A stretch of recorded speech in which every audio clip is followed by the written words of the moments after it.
Oh, what's happening, guys? This is a nice surprise. Elton here. I'm in the east end of Montreal here, not far from Boulevard Osmo. And yeah, check this out, man. 69 Fairlane. And it's funny because maybe I had a premonition, but I was just thinking earlier last night about how in this city you don't see too many cars from the 60s anymore parked on the street. It's unfortunate, but because we live in a fucking city of degenerates, unfortunately, in a lot of parts of town.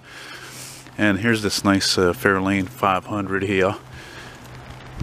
And I think, but I'm not positive, that I filmed this thing a couple years ago at the show in Laval.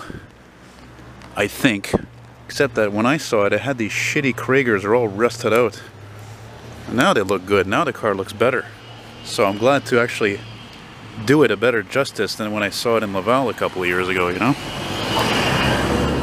Especially compared to a Chevy Impala, for example. It's not a common car nowadays. Yeah, there was even one guy one time, he wrote me in a comment saying that apparently he had a Fairlane, a 69. No, it was his friend's actually. He says he could never get the car to run properly. Look at this, I like this here. I'm gonna wait till this old man passes by. Look how nice that is. Old grocery store.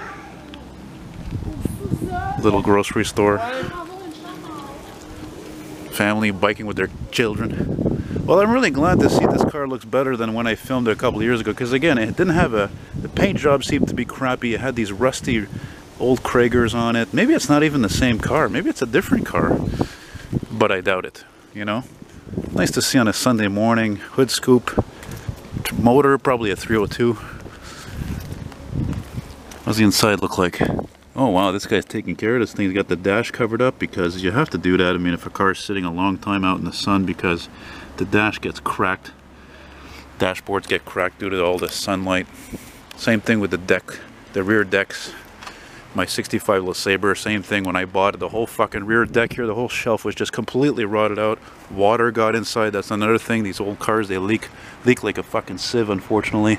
Yeah, those Kragers look nice. The guy also put some thick, larger tires there in the back. Very nice. Nice sleeper kind of look a bit. That's what kind of car that is anyway. There's a badass Mustang parked over there too. Look, it's 302 on the plate. There you go. See? Huh? No, it's the same car. I'm glad to film it to do a better justice than when I saw it, because frankly, when I saw it in Laval a couple of years ago, the rusted rims are really, I was like, I wouldn't have brought an old car with rusted rims like that. But no, it looks great. Looks good.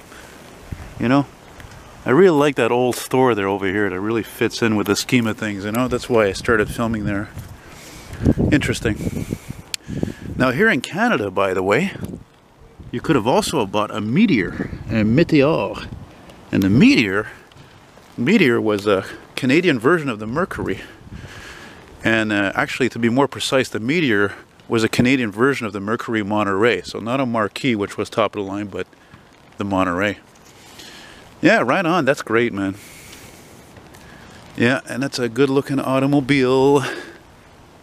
Just years before the whole OPEC oil crisis, and then well, things on cars changed big time. Not just loss of power ratings, but also designs. They had to have heavier bumpers. They had to have catalytic converters and this, that, and the other. So quality really went downhill on a lot of cars in general. Almost all cars. Oh, that's a nice looking building. Anyway, guys, just a nice thing to see, and wish you all a nice day. Or maybe I'll delete the other video I did of this car. I don't know. I think I deleted it actually because I was laughing too much about it. And that's not cool. I'm a very judgmental person, which is good or not good, depending how you see it. Anyway, adios. Take care.